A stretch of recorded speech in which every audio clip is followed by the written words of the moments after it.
Hey guys, welcome back to my channel. If you're new to my channel, welcome to my channel. I'm Priscapfupajena, and in today's video I'm going to be telling you guys the things that I personally struggled to adjust to once I moved back to Zimbabwe. So if you are interested, I hope you stay tuned.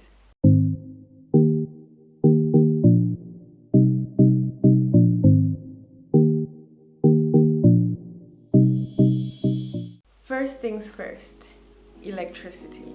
So for those of you who don't know, I moved back to Zim in 2018 August. The electricity situation then was electricity was going at least once a week for Zimbos know the electricity situation here. So electricity going once a week for about 2 hours a day was like luxury to be fair with you.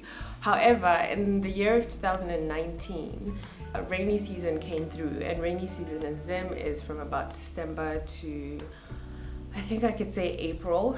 So it rained hard, like hard, and we had a fault with our substation in the neighborhood.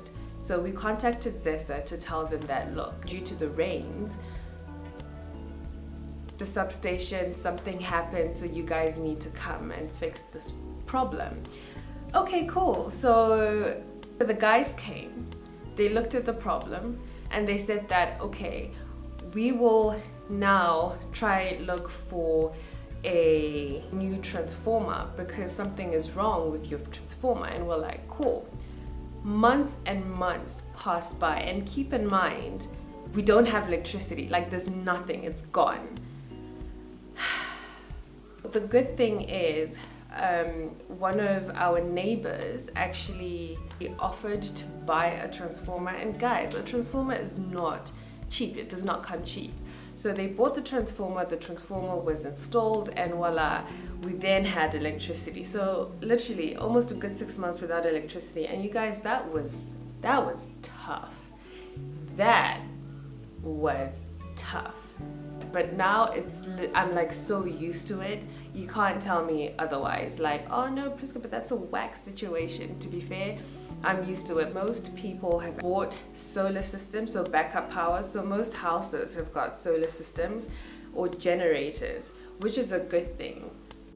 Guys, you don't realize how important public transport systems are. You take it for granted. You're just like, you know what? I've got my subway that I can take. I can, grab a taxi. I can get a bus for cheap, and it's all good in the hood. Zim really doesn't have that. Taxis in Zim are not cheap. From my experience, they do not come cheap. Two, but I'm not going to get on a combi. I'm not going to do that. Jobs are hard to find in Zim. Even when you find a job, the salary might not be great, but at the same time, it will be better to earn that salary rather than not having a job. That was something that I found hard to adjust to be fair, because I thought, I was a little bit naive, and I thought, oh, it's me, I've got a degree and I've got experience, so I'm sure they'll take me in. But no, without connections, gonna be a little tricky to get a job in Zim. But to be fair, let me not discourage you, you actually can. It just depends who you know and how proactive you are with the job search. This was probably one of the hardest things that I actually had to adjust to when I came home, was living with my parents. After living alone for 4 years, having to come back under someone's roof, was the hardest thing to adjust to. I had to fight my way to freedom. Why? Because I am a girl child, and they would be protective over me, and they're not used to seeing me go out. But at the same time, I knew that if I don't fight for my freedom,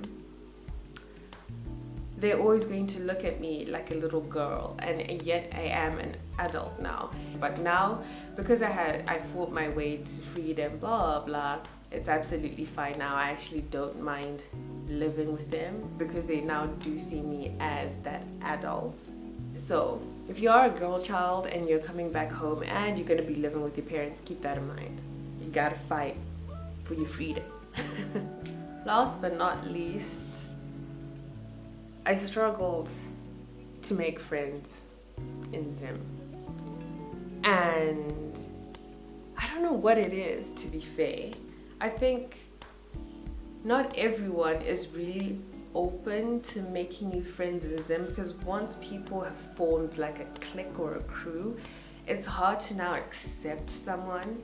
And given how the social life was in China and compared to Zim, that was like tough to adjust to. But now all is good in the hood. I've got friends, I've got a great social life, which is amazing. So as much as these are all things that I struggled to adjust to when I moved back home, I am still grateful that I had to go through that struggle, because it's taught Zimbabweans how to become more self-sufficient without having to necessarily rely on the government.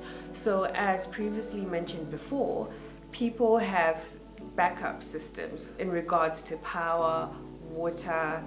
People have created their own businesses, for example, because of this whole job scarcity situation. People are creating things to make money, which brings that creative mindset.